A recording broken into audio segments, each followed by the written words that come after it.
तर लातूरच्या तळेगावमधील 75% शेत जमिनीवरती वक्फ बोर्डानं दावा केलेला आहे। जवळपास 300 एकर जमिनीवरती वक्फ बोर्डानं हा दावा केलेला आहे।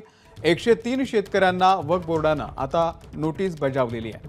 4 पिढ्यांपासून ताब्यात असलेली ही जमीन या शेतकऱ्यांना आता जाईल की काय अशी भीती त्यांच्या मनामध्ये आहे। शासनाने आपल्याला न्याय द्यावा अशी या शेतकऱ्यांची मागणी आहे। पूर्वी मिळालेल्या नोटीस आहेत। हे प्रकरण आहे वक्फ बोर्डाचं।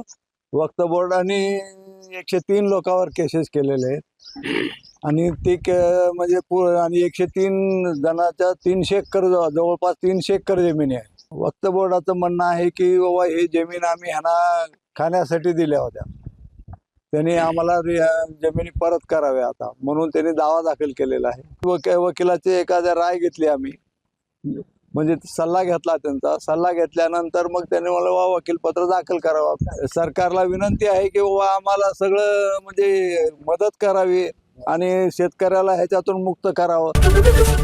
एबीपी माझा, उघडा डोळे बघा नीट।